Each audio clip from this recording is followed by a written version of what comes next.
The immortal John Hancock here. The Sega Mega Drive just turned 30 years old. I can't believe it.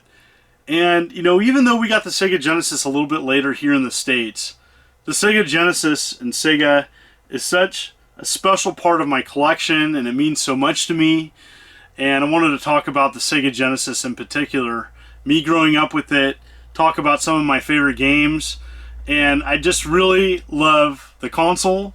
It's the key part of my collection and really fascinated me growing up. And so for people that don't know, a long time ago when I was a teenager, wanted to save up for a Neo Geo. And I saw one in the magazine and I was really excited and I wanted to save up for it. I want to talk to my dad about it. And he said, "That's great, son. You see that lawnmower over there? That's how you're going to earn it." And I worked all summer, and saved up enough money to get a Sega Genesis. The Sega Genesis to me was the first console that I earned with my own money. It meant the world to me. Such amazing graphics. It had fast gameplay. I have so many great memories of different games, that helped drive me to pursue getting the entire collection. It took me 13 years to complete the Sega Genesis collection. I started in about the mid-90s and pursued it in college all the way up, beyond to then complete it many years later. So I wanted to talk about some of my favorite games and share some of my fond memories. So, the pack-in game, I got the Sega Genesis early, and so I got the Altered Beast bundle, and I played it and I beat it in a couple days, and that game to me was always better than it actually is, because when you have very few games playing on a new console, you appreciate them and you play them and typically you beat them. But, that wasn't the game that really hooked me playing Sega Genesis. I played so many great games. The Revenge of Shinobi is a challenging game, but to me, this was the first game that just blew my mind with music and gameplay. It was a very tough game. I did beat it back in the day, really excited about that. And this is a game that definitely I have fond memories of playing and owning and beating back in the day. This one's really special, and this is at a time when my family didn't have a lot of money. And my mother bought this for me at KB Toys on clearance back in the day. And she knew I was into Transformers and saw like a robot on the cover. And she's like, "Oh, this looks like a Transformer game. I think you'd love it." And boy, did I love it. So thank you, Mom, for buying this game. And a lot later, I met the artist who actually did the artwork of this. And I had a signed print of it. Really cool that I have this in my collection.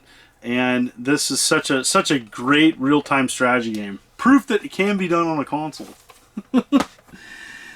And yes, my all-time favorite, probably on the system, at least in the top 3, is Ghouls and Ghosts. And this is a classic. We have Halloween coming up, and this is a great one to play. I absolutely love the cover of it too. Just an awesome cover to that. And I've beaten this several times. I try to beat it once a year. This is a game that I play quite a bit. And I remember first Cowitz Gaming Club, me and my good friend Jonathan Rose, we beat it in front of everybody. That was kind of cool. So I do play games, and this is one of my all-time favorites. This is such a great port of the arcade too. Well, because games were fairly expensive, especially as a kid, and just earning money mowing lawns and doing odd jobs, I did a lot of rentals. And First Run Video, and there was a place in Reading that you could go to and sit down and play games, and I did a lot of that. I played a lot of games there to check out the games that I wanted to spend my hard-earned cash on. And this is a game that I played with friends, multiplayer, Star Control. And this is a neat game. One of the larger game to come out for Sega Genesis. And the melee combat in this is a lot of fun to play. Great tournament game, by the way. Fun stuff. Good times there. I wasn't huge into role-playing games. I was more into an action-style gameplay, but there's a couple games to mention that are amazing on the Sega Genesis. Shining in the Darkness has a great menu system, and it's a dungeon crawler. I really enjoyed this game. I loved the menu in this game. It was very, for the time, it was so innovative. I really enjoyed the graphics and everything of this. A lot of fun. And then there's Shadowrun. And at the time, Shadowrun was a big pen and paper game and converted pretty nicely to a video game. And Shadowrun, this is a great game, and it's different than the Super Nintendo one. So if you only played the Super Nintendo one, then play this. This is awesome. I really like the Sega Genesis port. Not port. I like the Sega Genesis version of this better. Played this with friends. I didn't play it by myself a lot.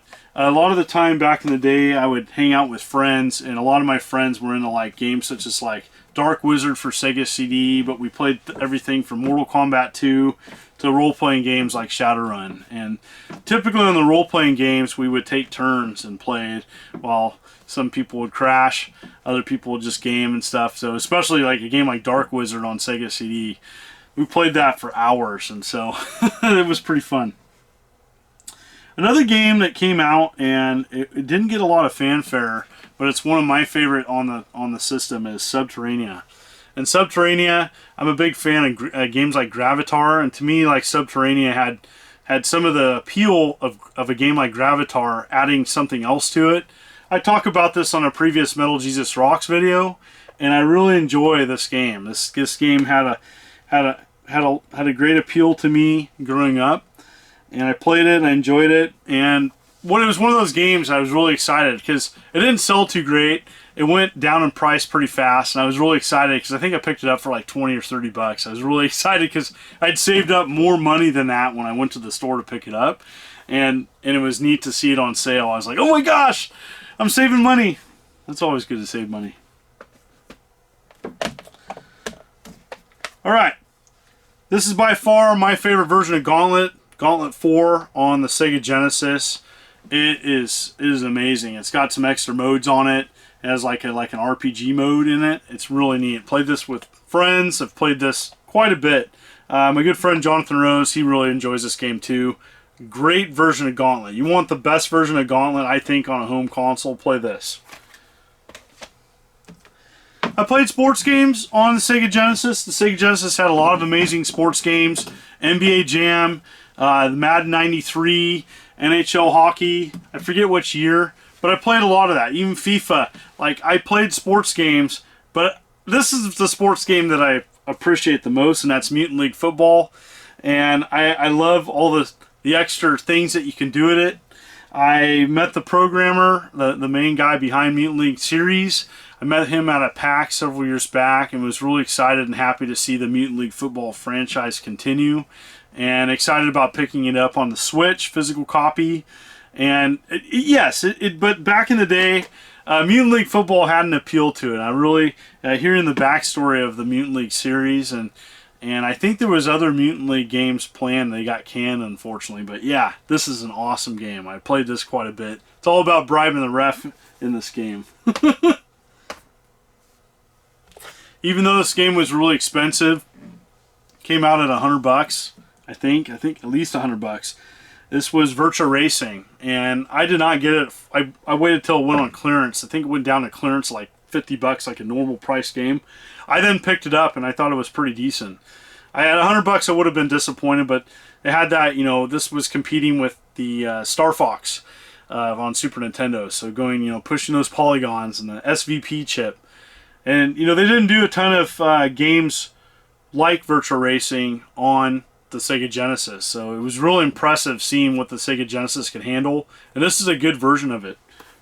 Didn't have Metal Slug, but we had Gunstar Heroes. And Gunstar Heroes back in the day was just amazing. And still amazing. Just fast. Twitch gaming. It's super lightning fast. Awesome action side-scroller. I really like this game quite a bit. It still holds up. And it's just a timeless classic done by Treasure. This is a great game to get on the Sega Genesis, and to me, one that I grew up with. All right, 2 final games. Again, I collect the whole lineup of Sega Genesis because it means that much to me. I love the games. I love the games that came out for the console, and I still like the games. I still play them. This is a game that I thought was gritty, really gritty, and it was based on an arcade game, but I like the Genesis port. I rented this a lot back in the day. I never really owned it, and I would go to a rental store, and they'd have a place where you could sit down on a console, and for so many dollars an hour you could play. And I played this all the time. You know, at the time it was probably a little risque. You know, compared to games these days, it's nothing. But Punisher was my type of game. I really like playing this, and it holds up. You know, it got me liking brawlers. That's the type of video games I like to play. I love brawlers. I love arcade games. But my number one game that probably I played more than anything else, and to me, when I think of like the standard for like what the Sega Genesis meant to me, was Streets of Rage 2. Streets of Rage 2 is my favorite game, probably on the console. I played it more than anything else. Excellent music, excellent graphics. To me, it blew Final Fight out of the water. It was kind of competing with that type of game. And it really, to me, was Sega doing its own thing, doing something better than an arcade game on its own hardware. It was, to me, Sega was just doing everything right at that time, and I really, really, really liked that game. Played it quite a bit. I typically play as Axel. That's a character that I use in the game, and I typically would play 2-player. I didn't like 3 as much, and 1's good, but 2's so much better. So I'm really into those type of games, and just so many great memories. So many memories of me playing with friends, going to a rental store and looking at the shelf and seeing, you know, what games are coming out. For me, it's about the whole experience. You know, having a physical copy of something, having awesome artwork. I mean, stuff like this is amazing, and I just love it. And it really, the console itself means a lot to me. A lot of great memories, and yeah. So share below, what is the Sega Genesis to you, or Sega Mega Drive? And what are your favorite memories growing up with it or playing it? And maybe you didn't grow up with it. Maybe you've experienced it the last couple years for the first time. And comment below. I'd love to hear from you what the Sega Genesis is to you. And I just really had a lot of fun talking about my favorite console. A lot of people ask me what my favorite console is of all time, and I have to say probably Sega Genesis. Thank you so much for continuing to tune in to my humble channel as I march towards 70,000 subs. I'm getting really close. And I want to thank everybody for the positive comments. And I'm just going to keep on trucking and keep on making videos. I have a lot more planned. Stay tuned. This is the Immortal John Hancock. Thank you, and you take care.